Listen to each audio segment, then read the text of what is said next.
안녕하세요. 반갑습니다. 허브경제TV 한상욱입니다. 금일 같이 한번 살펴볼 종목은 하나솔루션이고요. 같이 한번 보도록 하겠습니다. 주주분들께 금일 하루도 굉장히 고생들 많으셨다는 말씀 드리면서 시작하도록 하겠습니다. 전체적으로 시장의 흐름 자체는 오늘은 좀 조정을 보여주는 하루였습니다. 전일 미증시가 조금 좋지 않은 모습을 좀 명확하게 보여줬죠.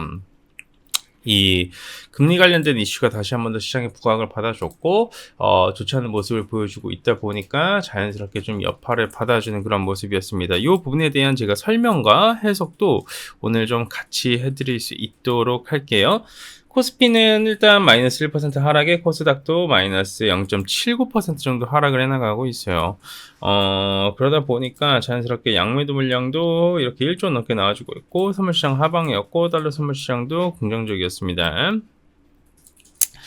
이 와중에 하나솔루션은 오전 들어서 IRA 이슈가 나와주면서 반등폭을 보여줬다가 윗꼬리를 좀 달아줬고요. 프로그램은 78,000주 매도 물량에 한투 NHKB 매도, 나머지에서 매수 유입 좀 들어와줬고, 외국인과 기관들 양매도 포지션이 좀 명확하게 나와주고 있습니다. 근본적으로 이 부분에 대한 일단은 제가 해석을 먼저 해드리면서 시작을 할 건데요. 이게 IRA 이슈 먼저 말씀드릴게요. 이 30년 만기 국채 수익률이 5%를 돌파했어요. 그래서 20년 만기 국채 수요도 부진을 했습니다.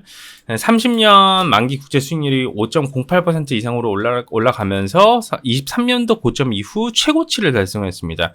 10년 만기 국채 수익률도 4.59%로 이제 급등을 했죠. 이걸 쉽게 풀어드릴게요. 국채 금리가 올라가는 이유에 대한 설명은 그 수요가 감소하고요. 그러다 보니까 가격이 하락을 하고 수익률이 올라가는 거예요. 수요 자체가 이제 감소를 하다 보니까 사람들한테 더 높은 수익률을 주기 위해 높은 수익률을 주기 위해서 수익률이 이제 올라가는 그런 개념으로 보시면 될 것 같은데, 이게 국채라는 것은 그 국가의 신뢰를 뜻합니다. 그래서 이제 미국 국채 같은 경우에는 전 세계에서 제일 안전하다라는 그 심리가 굉장히 강해요. 하지만 이번에 이제 무디스의 신용 강등 이슈가 있었잖아요. 그리고 나서 냈었던 트럼프의 안이 어떻게 보면 감세안이었습니다. 이거를 쉽게 생각을 해보면 재정 적자, 그러니까 부채, 이자 이런 걸로 인해 가지고 신용 등급이 강등을 당했는데 기업들 감세안을 해준다고 해요. 기업들 감산을 해주게 되면 세수가 부족해지잖아요. 세수가 부족해지면 결국 그 부족한 세수는 국가 부채가 되는 거예요. 나도 돈이 없고 나도 빚이 많은데 내 아래에 있는 사람들을 위해서 내 빚을 더 늘리는 그런 개념이라고 보시면 될 것 같아요. 그러다 보니까 미국 이것 때문에 신용강등 당했는데 이렇게 감세까지 해줘? 이건 좀, 그래서 이제 신뢰 자체가 좀 무너지면, 그리고 트럼프의 관세 이슈도 있었잖아요. 그러다 보니까 세수 우려를 다시 한 번 더 자극을 시켰고, 국채 수요에 대한 약화 자체는 결국 그 국가에 대한 신뢰가 떨어지는 거예요.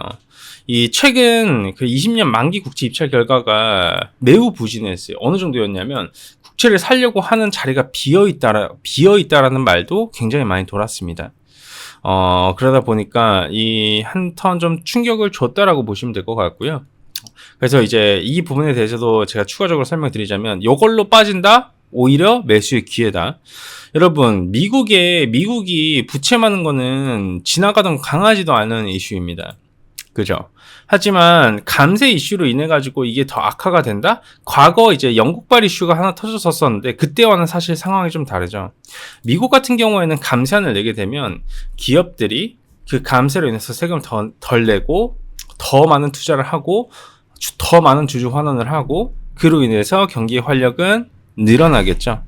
예. 그렇기 때문에 일단 구조적으로 봤을 때 이런 부분에 너무 흔들리시는 것보다는 일시적인 충격 정도의 개념으로만 해석을 해주셔야 될 것 같고요. 만약에 이 기회로 조정을 주면 그냥 미국 시장은 조정에 대한 명분이 좀 필요해 보였습니다. 그렇기 때문에 그냥 이번 조정은 좀 괜찮은 조정이다, 이 정도 조정은 나아질 수 있다의 개념으로 보시면 될 것 같고요. 그리고 또 국채 시장에 대해서도 설명을 드리자면, 국채 시장은요 연준이 관리가 됩니다. 연준이 개입을 하면요 국채 시장은 안정화 구간으로 돌입을 합니다. 과거에도 그렇고 국채 시장이 흔들렸을 때에는 항상 연준이 개입을 했고, 연준의 그 연준의 그 힘으로만으로도 처리가 가능한 게 국채 시스템이에요.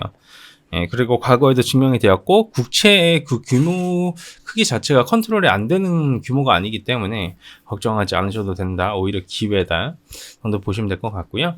오늘 5일장에 하나솔루션이 조금 올라가줬다가 투매가 좀 나와줬는데 IRA 수정 법안이 좀 나와줬습니다. 그래서 이제 투표 표결이 올라갔어요. 그래서 몇 시간 내에 투표 결과가 나올 가능성이 높고 통과가 되지 않을 가능성도 있으면 이런 부분이 좀 수정이 될 가능성도 있기 때문에 체크 포인트로 잡아 주셔야 될 것 같고요. AMPC의 초안은 13일 발표대로 진행이 됩니다. 태양광 배터리 30년부터 일몰 28년 아닙니다. 그리고 이제 ITC, PTC는 크게 축소가 됐어요. 사실상 법안 통과 후에 60일 이내에 건설하지 않으면 보조금을 지급하지 않는다라는 개념입니다. FEOC는 물질적 지원 제한 조항은 25년도 12월 31일로 앞당겨졌습니다.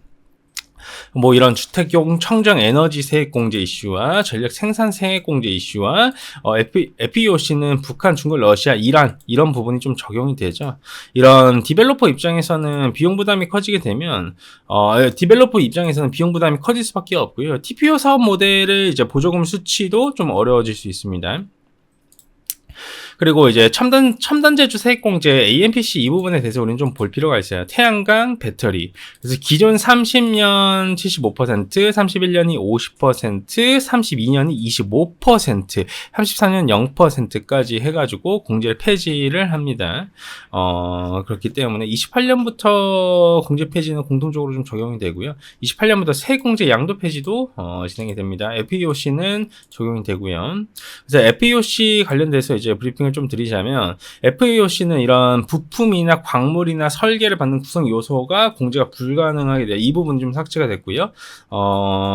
이런 부분으로 인해서 중국은 좀 크리티컬한 타격을 받는다라고 합니다. 이제 그렇게 될 경우에는 한국산 태양광 관련 기업군들과 배터리 기업군들이 수혜를 받아줄 가능성이 굉장히 높고 그로 인해서 조금 반응을 해주면서 반등을 보여줬는데 5장 들어서는 이게 이렇게 밀리면서 조정을 좀 보여주고 있어요. 좀 아쉽죠. 한 타임 반응을 해줬다가 이 추세를 깨주려고 하는 움직임이 좀 나와주고 있다 보니까 사실상 조금은 아쉽다 정도로 보시면 될 것 같습니다. 좋습니다, 여러분. 이 상황에서는 추세를 깨준다라고 한들 하단에 한 번 더 내려와줄 가능성이 높고 내려와준다라고 한들 크게 겁먹을 이유와 근거는 있다 없다 없습니다. 그렇기 때문에 여러분들의 관점 유지하시고 가셔라. 어차피 떨어지고 횡보하고 가격 조정은 언젠가는 줬었어야 됐잖아요. 이걸 안 주고 갈 수가 없습니다. 안 주고 갈 수가 있나요? 없어요. 무조건 주고 가야 됩니다. 주고 가는 거고 이런 부분은 우리가 다 감안을 하고 있었던 부분이기 때문에 그러려니 하시면서 보시면 된다. 그리고 이 조정은 구조적으로 봤었을 때 나와줄 수밖에 없었어요. 우리가 이해를 해야 됩니다. 고생들 많으셨습니다. 그리고 저희가 이번에 65% 최대 수익률 수익 청산을 하고 나서 신규 종목 포트폴리오에 편입을 하기 위해 이번에 준비를 해놨고 이벤트도 진행을 하고 있습니다. 저희가 화요일부터 이벤트를 진행을 해놨고 꽤나 많은 분들이 문의를 주셨고 이렇게 문의를 주시고 계신데요. 이번 기회를 잡고 오셔가지고 저희 허브니지TV와 함께 여러분들의 포트폴리오를 잘 구성을 해나가 보셨으면 좋겠습니다. 유튜브 보시면 댓글 누르시고 텔레그램 링크만 누르신 다음 문의 주시면 되니 많은 사랑 부탁드리도록 하겠습니다. 수고들 많으셨습니다.